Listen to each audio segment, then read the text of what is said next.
Good morning, good afternoon, good evening, everybody. Welcome to this episode of the Note Closer Show. As always, Scott Carson, excited to be here. And I am jacked up, really excited to have our special guest join us today.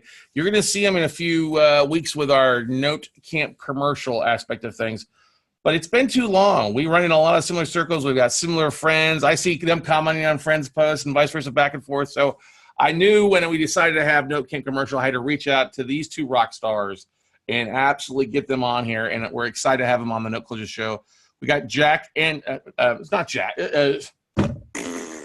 Jill. There we go. How's it going? Doing good stuff. Awesome, man. So Jill and Steve and Jack. Jill DeWitt and Steve and Jack Batchelor from landinvestors.com. What's going on, everybody? Great to be here, Scott. Yep. Thank you. It's long overdue. Yeah, man. Excited. So those that don't know you out there, you guys are rock and roll. You got an amazing podcast that I love and listen to out there. But talk a little bit about kind of what your focus is and how you've really made land the sexy niche that you love. It's anything but sexy. I know. It's we've been buying and selling real estate since the 90s, and specifically rural vacant land. In fact, we've done more than almost 16,000 deals. Wow. And around 2015, we just got tired of answering this question. How do you guys buy this so cheap? Can you show me how to do it? Because I love buying real estate from you, but you got to be doing it cheaper somehow. And so that was the birth of Land Academy. Jill and I spent, 2 or 3 months putting it together. And then the podcast happened because it was a more efficient way to answer questions. And so now we're sitting in front of you. That's a really Reader's Digest abridged version, I imagine. Yeah. That's good stuff, though. But I agree. The podcast is a great way. We've been answering a lot of questions and communicating out there. But let's talk about that, though, because I think a lot of people kind of shy away from land, and there's opportunities there definitely that most people are missing out on, right? Mm-hmm. Yeah, I mean, my whole career I've heard some version of this sentence. Why do you buy land? There's nothing, you can't do anything with it. It doesn't generate any income. It doesn't produce any, so, and to which my answer is, would you buy a $10,000 piece of land for $900 today, right now, and then resell it for $5,000? Because that's what we do. Yeah. Only add a few zeros now. So it's all about finding unwanted land. That's the whole key. Yeah. Now, by the unwanted land, is that, are you saying where somebody's tired of having it or trying to move to something else, or is it just a variety of all those things? Yeah, so over the years, we perfected how we buy property. I call us like a tech company that happens to buy and sell real estate.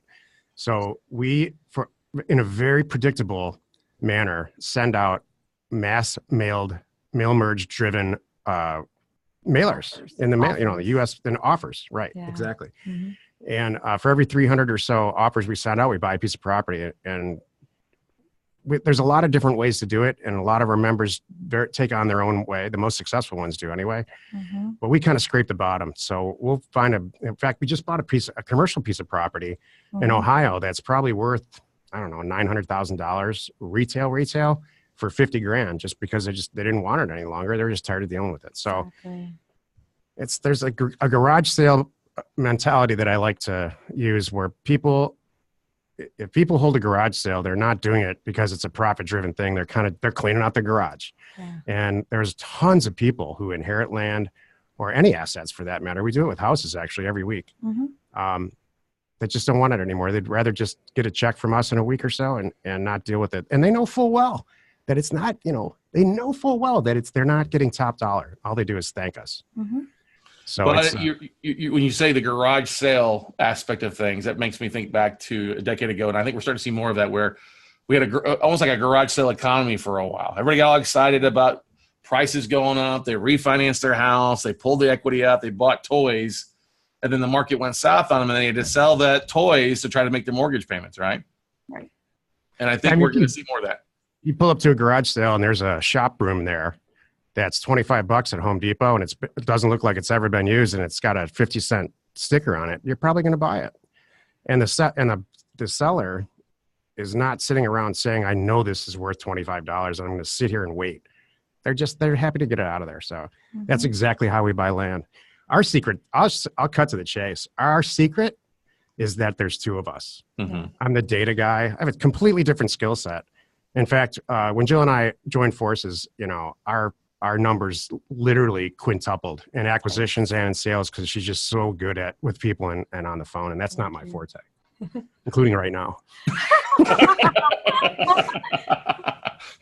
Jill, what do you think it is that makes you so successful? Is it just listening to people, or is it just talking to people and seeing what they're letting them tell you what their underlying really need is? Just quickly figuring out if you're helping them or not. Even on the buy side or the sell side. There's people that they get our offer in the mail and they're excited and ready to go. And I'm ready, then I'm here to help them and make it as easy as possible and take care of it for them. And they're just like, they're just hugging me saying, thank you. I didn't know what I was going to do with this. And I just want it off my plate kind of thing. And then there's people that they're calling, they might be unhappy. They don't want to sell, and I'm not going to talk them into it.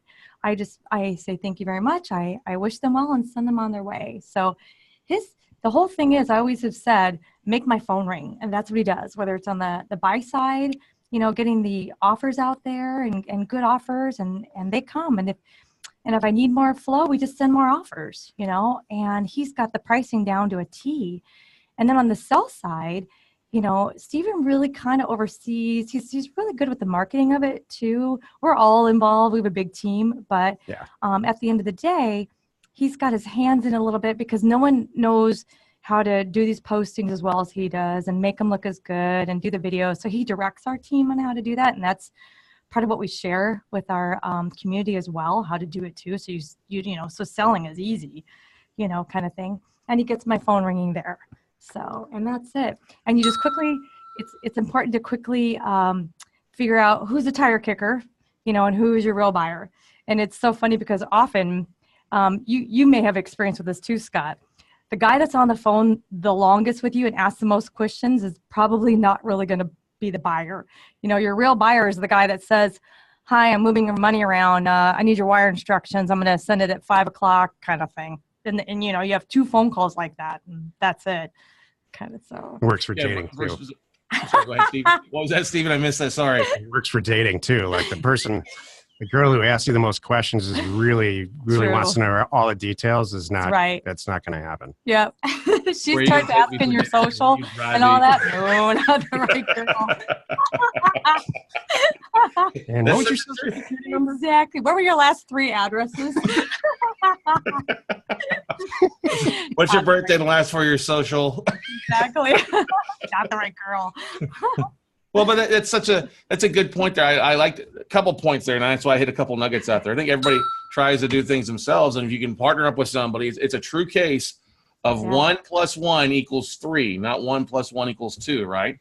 Oh, exactly. And it's great because in our community with our, all the investors that we work with, I'll talk to them on the phone, and they'll say, I'm the Jill in the relationship, and I'm the Steve in this relationship. And it really does work out well. And we tell people often too, especially so much of what we do, data does the heavy lifting. So it's not hard. Once you learn how to pick a county and price the mailers, all the stuff that, we go into great detail that Stephen's perfected. If you know what you're good at, what you're not good at. And if data's hard for you, get a data guy. And if you hate talking on the phone, that's what Stephen did. He got me because talking on the phone is not his thing. All these systems I've devised over the years, decades now, where I look back on it, were all driven by the fact that I didn't want to talk to anybody on the phone.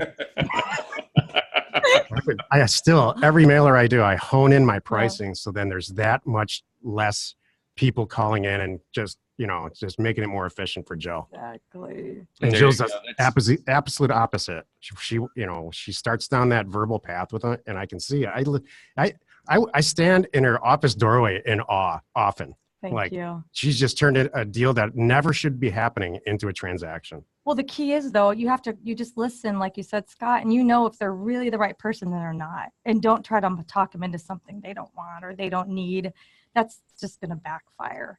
So. Yeah, you can never force that hand there. You just you ask them questions, leading questions, and they'll tell you yes or no, and you kind of go from there. I would love, I'm sure our listeners out there too, especially love the fact that, can you give a little bit of how you're identifying these counties? Are they smaller counties, bigger counties? I'm sure it's a mixture of a lot. for you there. But Stephen, what's are you finding your bigger bang for the bucks the more the rural it is, or the larger the populations? So if you take a look at, let's use, I don't know, we'll use Manhattan, New York as an example. Let's talk about Chicago and Los Angeles, 3 biggest cities in the country. In all 3 of those places, if you get in your car and drive 2 hours in one direction, you're going to get into a perfect spot, a perfect place to buy real estate for this. I will say this, and I truthfully mean this from my soul. There's no bad county to do this in. It's all pricing and yield, mailer yield.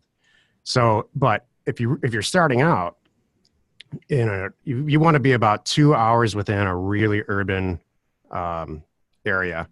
And then, because think about a typical Craigslist buyer, that's we don't sell everything on Craigslist, not even the majority, but if you think of that mentality where they want to buy it cheap, they want to be able to drive through it on the weekend, and they want to use it really quickly. So that seems to work out great. And then from there, I really look for consistency. So you can drive 2 hours in a lot of different directions, but you want to find pricing consistency for properties that are for sale, all kinds of properties, houses and land and everything, because we kind of teach that it's all sort of one market working together. That's a good point. I really like that aspect of 2 hours away. It's kind of not quite what's the word I'm looking at here, the path of improvement, but it is a little bit where people are looking at it and looking for those, I won't say bargain buys, but looking for something that they can actually, like you said, go to on the weekends or hang out there, get away from the traffic in LA for sure. Yeah, geez. Yeah. My gosh. Or even just used for the weekends. People that, they want to, some want to be off the grid and some just want a place to put a tent and fish, or park their RV on the weekends and things like that. Or hunting's a big one. I mean, the vast majority of the property that we sell are to wholesalers. We buy it so cheap that we just send groups of APNs to other people and they say yes or no. And then they go, it doesn't mask the fact that it still needs to be in a good area and it's still be a good piece of property. We're just doing all the work for them, for the retailers, we call them. Mm-hmm. Wow, I love that. Where now with the commercial aspect of things, are you seeing a lot of the commercial stuff in those kind of same areas or zone stuff that's getting rezoned or things like that? For commercial property, what we look for when it comes in is, has it ever been marketed? And the answer is almost always no. And then I start to look for proximity and traffic counts and everything else that, I was a commercial real estate broker before I started all this. So I'm very familiar with what makes a commercial piece of property viable. And then we just go to town on the pricing.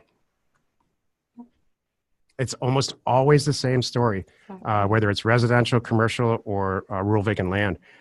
It's just unwanted. You sent out a few thousand letters, and just like clockwork, 2 or 3 or 8 people call back, and Jill turns 1 or 2 deals out of it. Yep.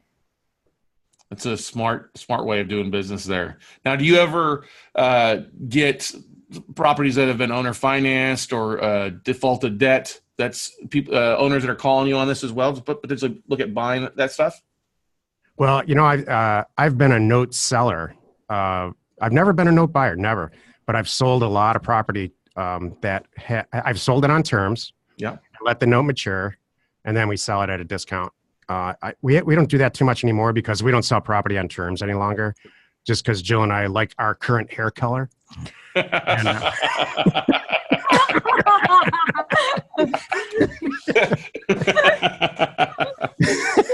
that is the truth.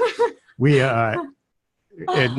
selling note properties on terms is we have tons and tons of members who do it successfully every single day. We just came to the determination, I don't know, about 3 years ago that we're cash people. Yeah, we're just cash. Just easier.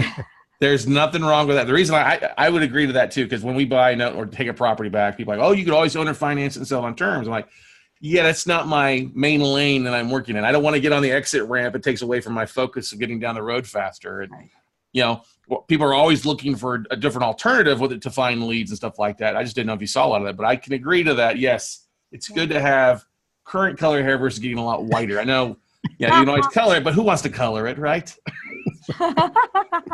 Exactly. What's the biggest mistake that you see from people that are trying to get into this? They just don't send it out enough. They overthink it, because it seems like once you've honed in to your your markets and the things like you talked about, and it's just kind of shotgunning the leads out, right? Yeah. I mean, I'm sorry, I have one too. Yeah, You want to go for? Okay. For me, it's just getting off the ground. So many people overthink it. They're gun shy. They're afraid once I send the offers out, they're going to call me back, and I don't know what do I do. I'm like, never mind. They know what to do. It's just that little fear factor. And it's just doing your homework. We're pretty good about showing people really well how to look at comps. Anytime I hear someone, anyone, it's been a long time that said, I made a mistake, but if they do make a mistake, they say, oh, I made a mistake. I said, what happened?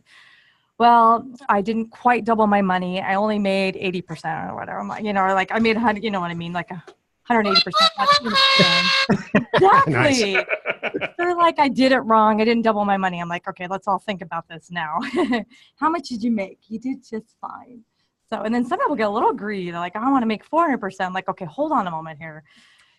We want to buy them right and just sell them fast and move on. And our biggest thing, we both feel this way, is I want my buyer to feel so good about this deal. I want them to think they got something fantastic and make more money. And then now we have buyers for life. And that's how we operate all of our businesses. Isn't it funny when your woman says, oh, we both feel this way? When I don't feel that way at all. Tell how it really is, then, Steve. All right. Oh, no, that's how she's feeling right now. That's awesome. Oh, that's funny. All right. Part of when people, the biggest mistake that I see is, and it's not even a mistake. It's not actually their fault. We have to people that are successful with us have to unlearn everything that they've been learning about real estate since they were tiny little kids from their parents. Buy and hold, path of growth. There's all these constant use a broker, buy through an escrow agent, not a lawyer. I mean, all this stuff we spend a lot of time and energy undoing all of that. Because when you look at a regular real estate deal that, let's say, your mother-in-law might do, who's not in the real estate business, there's just a ridiculous amount of excessive fees and time and a lot of really unprofessional people that are trying to just take a piece of pie out of it, or take a piece of the pie. And so this system that I came up with a lot of years ago excludes all of that. And then the second thing that I see is this concept, and this is a key ingredient to what we do. When we send all these letters out, we reach all these people, and the ones that really are interested, they call us back. So we wake up in the morning with a bunch of emails and a bunch of letters, and a bunch of signed offers in the mailbox, and all the work is done. Yeah. And I think that so many people, even specifically commercial real estate people who are really successful, wake up in the morning and they go out and try to find a deal. They go out and don't let it come in. And so now you put yourself in a complete position of control. I can send out 10,000 letters tomorrow. I can send out 80,000. I can send out 100 or 0. And so the biggest hang up people have is they can't get past that. I got to send out mail. And it's not free. Mm-hmm. If it was free, they'd do it. Actually, if it was free, they probably still wouldn't do it because free has no value. You know what I mean? That's what she says. They do. That's what Jill says. They overanalyze their pricing. I'm like, you know what? Just move on. Get it out there. You'll figure it out. You'll tweak it. You'll start. And every time someone says, oh, that mailer bombed. Well, what happened? I only bought 2. Okay, come on. Kind of thing. You still bought some. How many did you get that you turned down? You'll get that traction. Mm-hmm. If you price it all wrong and you send out, you overprice, well, okay, now everybody calls you back. Okay, we got to figure that, the bad news, good news, bad news. Everybody wants to sell, but you adjust and you can talk. And we teach this too. And I talk about a lot how to say, all right, I goofed there. I looked at your property. It's really worth this. This is what I can do, kind of thing. And it, often will work out when you're really explaining it properly. And then the opposite is true too. If you really we have some people that do this on purpose, by the way. They'll mail crazy offers to the whole state just to see what comes back. Because they're nuts like that. Because they're nuts. It is hilarious. And they'll buy stuff. And it works. They'll buy a commercial piece of property in the center of the zip code in the most urban area for $180 literally. Silly, I don't know. But It's yeah. truly amazing. Or even just to get the calls back, and then they get this, and then they'll figure out, okay, I meant instead of $500, I meant 5,000 because it's worth 50, kind of thing. But they got them calling, and you can fix that. That's it. It all comes in getting the phone or the emails to ring. It all comes in getting the marketing on the front end, right? Right. Exactly. And it's so much easier. I still I can't realize that more people are still not using data this way. I don't understand people. You still hear agents getting in their car with 10 business cards in their pockets and they're going to go knock on doors. I'm like, are you really doing that? Just canvass the whole area, everybody. Which can work. That can work for certain people, You know what also works? A certain percentage of this also works. If you walk into a casino, sit down at the thing, crank it, and win the first time, as a percentage, that's possible. But many people then are leaving Vegas like this. Because they can't pay for their Bloody Mary or their flight home. But we have such the same mindset. There's so much online data. There's so much great places to dig in. Like like I tell people like, oh, hey, I bought a portfolio of notes and I've got this lot. Okay. Why don't you just reach out to the whole neighborhood real fast? Do a quick mail merge. That's it. Yep. That's it. That's the best way we sell property, sell it to the neighbors. Exactly. Yeah. And one of the things that we see a lot of, you see a lot of it, we're starting to see more of it coming back in from banks that are calling and they've taken some land back, or they've got some stuff on the books they want to get off. They're motivated to sell that debt at a cheap discount just because that's not their main focus of things. Right. And we're just like the same thing. Hey, we don't do a lot of direct mail. We do a lot of email blasts out to thousands and thousands and thousands of asset managers. It's great to come in each morning and see, oh, we got leads in this morning. Oh, we got leads in today. Or nope, we don't want to do it, right? That's exactly it. Let the ones who are interested and serious contact you back. How much easier is that? Mm-hmm. I have a question for you, Scott. Do you Sure, mind? go ahead. So I have to tell you a short story about my very short note career. The only education product I ever purchased was how to buy notes. And this is probably in around 2011.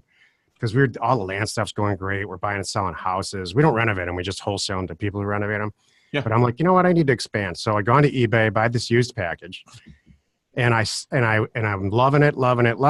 And then I got to the point where she said, now you got to call the banks and get this list of asset managers, and that's where I stopped.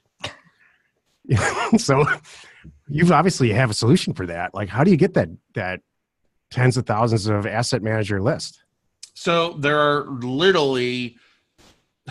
you could literally go online like a website like laneguide.com, $160 a year. Look for REO asset managers. You can actually filter through by what they're lending on, and then they'll often give you a list of asset managers. Or some states in the country will publicize lists of mortgage bankers and banks licensed to do business in that state, and they give you the names, the phone numbers, and the email addresses of a lot of these people. Like Texas was really good because Texas likes to share that information, but I could go on right now and pull 3,000 banks that are doing business here in Texas, 275 servicing companies, all have the person either in charge of licensing or an interior phone number or interior email that I can get that I could just market to and say, hey, who's the person I need to talk to? And I don't spend much time on the phones. It used to be 10 plus years ago. I spent a lot of time just dialing for dollars. What I do now these days is we'll send an email blast out, see who opened the email, and then we'll follow that up with a phone call if they've opened the email 2 or 3 times using MailChimp or Infusionsoft to see who's the most opened email. And that's usually the person that has something. They just haven't gotten around to replying back yet. You know what I mean? That's what we use too. Yeah, we use Infusionsoft too. Yeah, and then if they click on it, and then you've got them. Then you've got something, and they might have something every month to us, but it's every month the same email goes out. We send it out once. We send an email out 2 days later to those that didn't open it the first time around at an opposite time of the day. They've opened it, great. They get a different email campaign from us, and then we go from there. And 2, once somebody sent us a list, I like to send them a nice bottle of whiskey or something that separates me from the rest of the herd. You know what I mean? So what's a typical deal for you? Do you buy whole tranches or portfolios, or just one-offs? What do you do? It varies. It always varies on what we have. So like I'll give you, we got in a list of 200 sub-performing contract for deeds in 25 different states. And so we're looking through those. We'll be able to carve a chunk of those out, probably buy 40 to 50 of them once we go through and it hits our numbers. But the thing is a lot of people get stuck when they get a listing like that size. They're, oh my God, I can only make 3 or 4 offers because this is all I can afford. And I'm like, no, I'm gonna make an offer on the whole list, control the tape, and then because the bank would rather deal with one person instead of 50 people. Right. And that gives me a bigger bulk discount. I love doing this too, that it falls into the land stuff. If I see like ugly assets, really like there's no house on it, it's a lot or something like that, I'll literally say, okay, I'll buy the asset that you want me to pay full price on, but I want you to give me these 5 or 6 properties for free, because I'll do like you said, I'll wholesale them out, send a letter to the next door neighbors, you want to buy this on terms, or give me $5,000 and the $10,000 lot's yours. Right. So contract for deed is no longer, that's the end of the line, right? It's already been through non-performing and all of that. So what a contract for deed is, it's usually on a lower valued property, sub $60,000, sub $70,000 that can't get a traditional bank loan. You had, Fannie and Freddie Mac, who was left with thousands and thousands of these low value properties. So they sold them off to firms like Harbor Portfolio, a few others who bought thousands of these. And then these funds went out and just offered like owner financing terms. Put $1,000 down. You'll have a 30-year 9.9% interest rate, but we won't care about your credit. You can, it's like a rent a loan, lease to own before, but the deed stays in the seller's names for a while. So like I have a bunch of contract for deeds that's in a variety of entities. We have a 30-year mortgage at 9.9%, but the borrower doesn't get the contract or doesn't get the deed until they pay it off to me or get refinanced out. So I see. It's like a traditional note. Yeah. It's just that the deed is a little bit different. Each state's a little bit different how fast you foreclose. So, but we still see a lot of stuff out there that people like just walk away. And when I see bottom of the barrel stuff, we do direct marketing. Actually, we send out a little bit of postcards out to the bottom of the barrel lists. We get a lot returned, but all it takes is one person calling out of 100 postcards to make up for the whole mailing piece in a good yield. Exactly. Sounds like you have a system just like us. That's great. Well, it's the 21st century. Can we agree to that? Yep. 21st century, not the 19th century. So it's all about systems. So I always like to joke that Scott's here to beam me up. You know what I mean? Steven's here to beam me up. Jill's here to beam me up and work smarter, not harder, right? Totally. There's never been a better time to do this than right now. I agree. It's never been easier to purchase real estate based on the data that's out there and resell it. It's never been easier to just get a collection of, you can drop a pin anywhere in this country, get all the data for everybody who owns a real estate, 2 miles around it, send them a letter, and you're going to sell the property if it's priced right. Yep. So that geo-marketing aspect is awesome. I did a webinar last night actually with some of my students about geo-marketing to raising capital in an area. Or if you've got a house for sale, geo-marketing from like a mile to 10 miles out to find the buyer for that house. Yep. So, like via Instagram or Facebook and doing that. Facebook Marketplace is great for that. Oh my gosh. We're speaking technology. I got I'm excited over here. So HUD came out with a statistic that said 50% of the property, 50% of residences, single family residences, are sold to the friends and relatives of someone who lives a mile from that asset. Totally the truth. Totally the truth. No, they want to live near them. They want to come over and hang with them Friday night or Sunday night and watch Game of Thrones and walk home because they've had too much wine. It sounds like you're speaking from experience there. No, I just know marketing and I know people. Okay. Yeah, you can see my shirt. It's not Game of Thrones. It's Game of Notes. I love it. So Steve, you told us how you got into this. Jill, what's your background? What's your previous background before you got into buying land? I want to hear this too. We don't talk much. Well, I grew up in Orange County. I was born and raised in Southern California, and I watched it. And my dad was involved in he was a pilot, and he chartered for a lot of these guys. And so we were just in Orange County. We were just at the Newport Beach boat show last weekend. And I said, watch for coal everywhere. You'll see Don Cole's properties. My dad used to fly for him. So I watched it happening. And then my dad would invest a little bit, and I'd kind of try to learn. And then my very first full-time job were for a couple of developers, and I loved it. And they would buy the dirt either for office or strip mall, and they would do the whole thing though. They would get the construction loan, build it up, lease it out and hang on to it. And I got to be, it was a real small, kind of like, it's like basically a family run company. And I got to have my hands in a little bit of everything. So, but then I took a step away from that for many years because I wanted, I was young and goofing off and wanted to travel. So, and then when Stephen came along, it was like, this is I know how to do this stuff. It just comes naturally to me.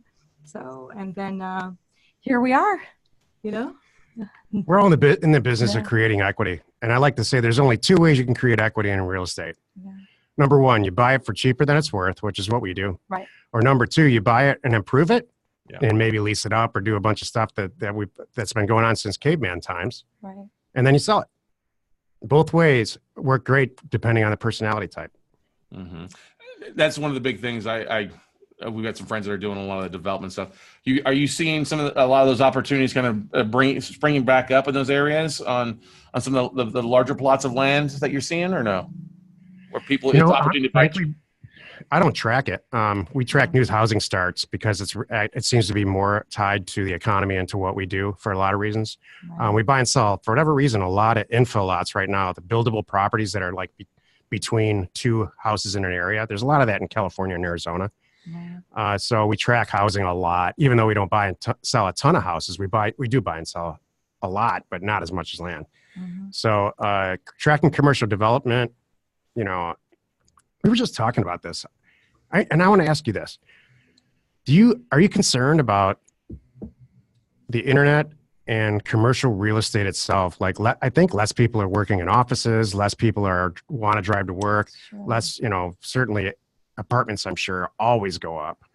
What's your take on that?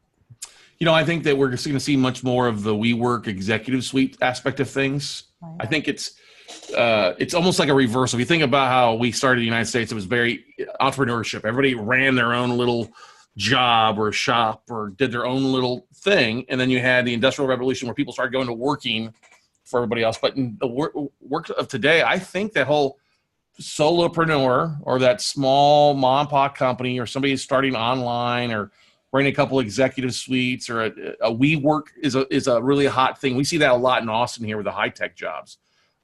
People taking an old Walmart or grocery store and turning it into an executive workspace. Yeah. And subletting off, a month at a time or 6 months or 12 months at a time.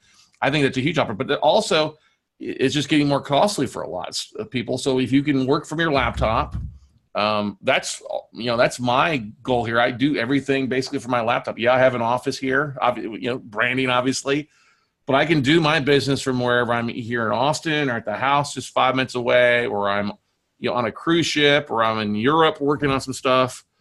That's the beauty of today's internet. And I think it's got to be less office focused and more virtually focused these days.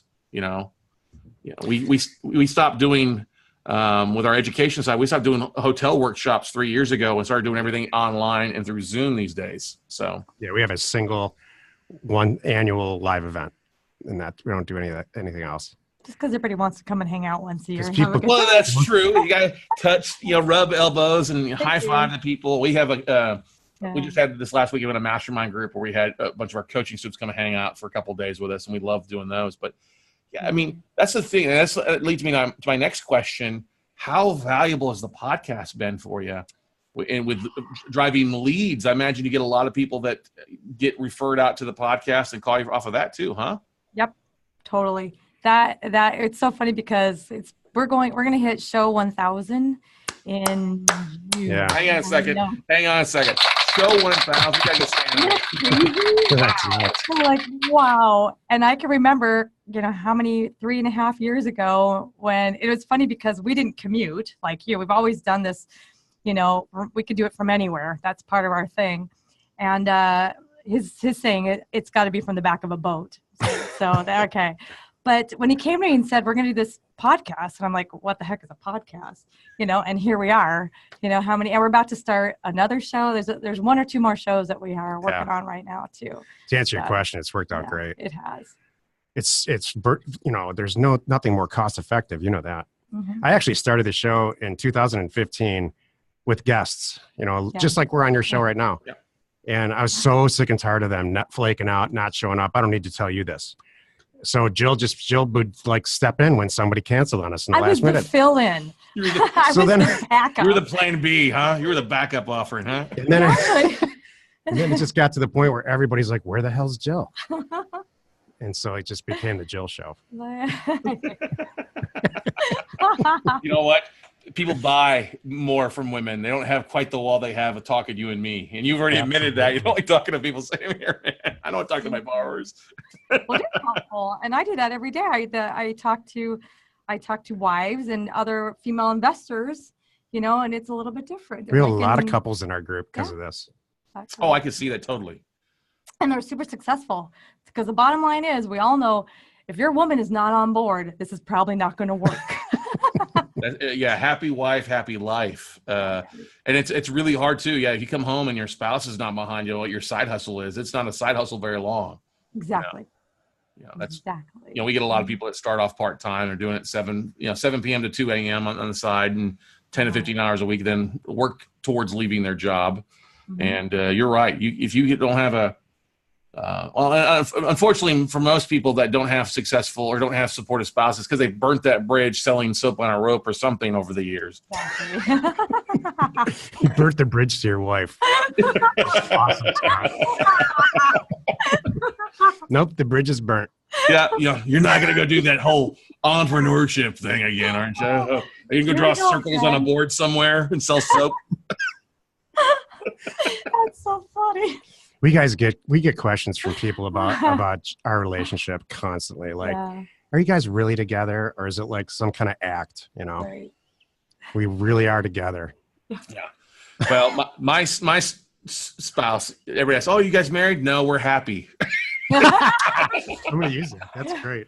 Yeah. So everybody knows Steph, but it's funny. She does not like to be on the show. She's the VP of operations. She handles all that stuff there. But she's like, it's the same thing. You got to have that working cohesiveness. She works from home because I'm loud, which is the home is literally about 300 yards from the office here. Perfect. It's perfect. So I go home at lunch, check in, come home at night, check in. Okay, where we focus on? Okay, let's turn off the business stuff and let's have some fun. You know what I mean? Same thing. Exactly. That's You perfect. know. Boy, we could do a whole show. If you can get your wife on, call us. No, we're not married. We're happy. Get us, get her. If you can get her in front of the camera, we'll do a show with you guys. Just all we're going to talk about is working with your spouse. I think it's a great idea. Totally think it's a great idea. You're That's an awesome thing. Yeah. But that's one of the great things I love is I think you're each other's yin and yang, right? Yep. You stick in your lane, she sticks in her lane, or you stick in your lane, she's in her lane and your lane both, because whatever is yours is hers, right? They say, right? I'm just Not joking. anymore, man. I'm like, that's all you. Yeah. You handle the data, I'll handle the talking. Exactly. You know what I Just mean? make my phone ring. That's right. Having a staff, man, that Yeah. just is life changing. It's true. Well, that's the thing too. I'm sure you with dropping that many mail pieces, marketing pieces you guys are doing a monthly, you're not in there licking stamps and doing it all yourself, right? You've got probably mailing houses that are doing that. We own a company called offers2owners.com, and it's a commercial printing company. It's licensed out with the post office and all that. So a couple of years ago, we started that, and it's for our members. I think it's open to a public for a different price. Mm-hmm. But that's been life changing for us when we can control the mail and control the mail for our members. Exactly. That's a huge advantage, though. That's a huge. Then waiting on somebody else to get around to doing it in 4 or 5 days, or whatever, or a week or 2 weeks or 3 weeks, whatever people are doing. Yeah, that's huge. Yeah. It's same day most of the time, or next day. Yeah, Careful if you there. get it in by like 2 o'clock or something, it will go out that day. And it's just for us, Yeah. it's just for people who are sending offers. It's not like a bulk mail company for, door hangers and stuff. right. That's smart. That's smart. Very systemized, very specific on it. We're Rock the it. same with the data. We're the only licensed providers of the top 3 data solutions. And we share that with our people. Data too. Tree, Title Pro 24/7, and RealQuest. We're licensed providers of all 3, and actually we're in discussions with 2 additional companies that they're a little bit more obscure, but for different product types. Mhm. I love that. We might need to have back and just do a show just on that aspect Yeah. of things. Yeah. What's your guys' big goals? Obviously you said we're doing this off of the back of a big boat somewhere, but Yeah. what's your guys' big goals for what you got going on for the next couple of years? Well, House Academy is coming out this actually in May. Next Will be month. House Academy. So that's our biggest thing. And I think that the success that we've seen with Land Academy, we're like, I'm hiring like crazy prepping for this. Because not a lot of people understand the land part of it, but they see it with houses. And then to learn how to do this with that type of an asset, they're like, oh my goodness. So that's going to keep us busy, I am sure. So. From a deal acquisition standpoint, I just look at it as acquisitions because the sales is now automatic with her. But, I like to see that increase dollar-wise by at least 10% a month. Mm-hmm. And that seems to be doing it with the people that we have running it on our staff. That does it on its own. Yeah. So I'm always really, in my spare time, if there's any, I'm looking for new creative ways to market all the services and the real estate that we provide. Right. Like Facebook Marketplace or a different way to Twitter something or what, all of that stuff. Yeah, I was on the phone with a friend who she no longer buys or pays for demolition on her rehabs. She markets Facebook Marketplace, the dirty carpet, the sinks, the cabinets. Awesome. She just puts them on there and sits there on her phone at the house, and people come in and take it and pay her for it, and she uses that as her bar tab. That's fantastic. Yeah. That is brilliant. Yeah. So I now call her. Now she buys and sells owner finance mortgages, but I call Kristen Gerst the dirty carpet queen now. Because that's, she's like, I got $100 for this piece of crap stained cat piss carpet from somebody. I'm like, that's awesome. That's brilliant. I bet they show up right then too, right? Yeah. Oh yeah. She like said you have to wait for a contract. Fighting downstairs or outside for like the $15 like corner stainless steel sink. That's great. All right, that's brilliant. Yeah, actually, that gets me thinking. Yeah. Right. Because there's an Uber component to that, There is totally an Uber component to that. We can Uber everything these days, basically, from your weed to your seed, whatever you want, Yep.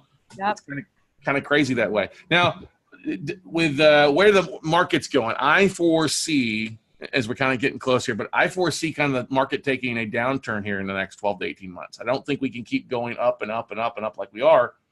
How does that affect what you guys? Does it lead to more deals as people are motivated to sell stuff off faster like it does for us? Or is it a bit of a transition process as people are trying to figure things out? So here's our sell price right now, and here's our buy price. And when it goes, this will be my fourth downturn in my real estate career. Here's what happens. This goes down and this goes down. Yeah. And that's it. Okay. But I think everybody's a little, though, I imagine. Say it again. I'm sorry. Do you see increased inventory? Yeah, but we pay cash for everything. So if we have to hold on to it, we do. But I'll tell you what, actually, wholesaling houses when times get tough is a great, the last downturn, which was the worst, I don't think in our lifetimes, but we won't see another one like that in around 2011-ish. We almost just got annihilated financially. And what saved us is buying houses and reselling them. We were buying houses on the west side of Phoenix for $20,000 or $30,000, selling them for 60 or 70. Those are the same houses now are 250, 300. So, I was buying a lot of the debt in those same price points, buying debt, working through the foreclosures, doubling what I paid because you couldn't build a house for what we were buying and selling them for, Yeah, way below replacement value, below the land value. Right. So you just have to adjust, you have to adjust and believe in yourself. Jill and I lost a lot of friends, because they just for a lot of reasons, back through that time where they got out of the business or whatever. And if all they had to do is have a little bit of confidence about changing gears, but how people are sometimes, they just can't change anything. Right. They can't adapt and overcome. And when you start talking about technology, that's the easiest way to adapt and overcome these things because it's all at your fingertips these days. It's so much cheaper, It is. It's one of the first things I ask anyone that's getting into this business is, are you comfortable sitting in front of a computer and trying new stuff 8 to 10 hours a day for the next 6 months? And if they're you can see it right away. Yeah. Oh man, no, Excel, I don't understand Excel. They're just not going to make it. And we're at a point now in our careers and our age and stuff where that's about it. We all stop right there because if you have to learn Excel, this is not the business for you. There's That's a all I ton look of, at all day is Excel, basically, on deals. tons and tons of convenience stores available to purchase. Purchase or work at. What do you come on? But that's yeah, that's the thing. Excel and marketing, those are the two things they're gonna drive the next 10 years plus when it comes to thing. When you start seeing like companies like Zillow and KW starting to get into the online buying, aspect of houses, or there was something the other day. There was an article a few months back where Amazon had a page up to buy and sell real estate, then they took it down briefly. They're using technology. They're using lead sources to help find stuff. And if you're not using that things, you're going to be either priced out of the market or going to be pumping gas at Circle K. Exactly. Our biggest competitor for houses, if we had to name one, is We Buy Ugly Houses. And we probably, every 10 deals that we put under contract, we have to come up against them. Yeah. And we just concede immediately. Yeah. I'm just like, just take it. I don't care. So they've been around way longer than us, Right. probably longer than everybody. And, there's always competition, but when you have somebody that cares enough, like Jill does, to talk to the seller, or in her case, most of the time, her staff, if it gets to her, there's some reason for that, then you're just setting yourself up into a whole different situation. Every seller I talk to, I ask them, do you get a lot of offers on this asset? And they all say, yeah, we do, but none like yours. None that have an actual purchase price and a closing time and a frame and how it actually A to B to C. And somebody who answers the phone. Yeah. Yes. Answering the phone, still a very key ingredient. Do you like, that's why he's not answering the phone. Is that what you're saying, Jill? Well, just somebody answering the phone. But too, how many times people are like, they're afraid that you got to answer the phone. There's somebody there trying to reach you to buy or to sell. You've got to answer the phone. Yes. Yeah. Got to answer the phone. It's huge. What's the best way for people to reach out to you, find more about land, everything you're doing in the land podcast? What's the best way to reach out to you guys? It's all centered around landacademy.com. Mm-hmm. That'll get you everywhere you need to go. We have an online forum that's completely free called landinvestors.com and incredibly popular. Mm-hmm. It's like bigger pockets for what we do. Yep. Great stuff. We've got offers to owners, of course, but it's all very, very easy to get to from landacademy.com. Good stuff, guys. Well, hey, I appreciate you spending time this afternoon. I really enjoyed this. Absolutely looking forward to having on Note Camp commercial here in the end of July as well, talking about that, sharing some stuff. And guys, trust me, there's multiple ways to dive into real estate. This is a great way, and I think a largely untapped part of what people should be looking at. Everybody loves going after the pretty houses or the fix and flips or the HGTV or the fictional shows, as I like to call those. Yep. Still a lot of great deals to be made and a lot of motivated sellers when it comes to land. So honored to have you guys on the podcast and looking forward to spend some more time with you guys, get to know you better too. Absolutely. Let's make a habit of it, Scott. That'd be great. Be great. Awesome. Thanks, guys. I appreciate it. Thanks. See you soon. Welcome. All right, everybody. Hey, that's going to wrap it up for this episode of the podcast. Go check them out. You're going to love it. Check out their podcast. Love the podcast. Love everything they're doing out there. You cannot go wrong by learning this facet of land and how to make that stuff work for you guys, because you're going to see it regardless of what you're doing. And you might as well learn how to use it versus just let it get swept up under the rug and not do something with it. So go out, make something happen, everybody. And we'll see you all at the top. Bye.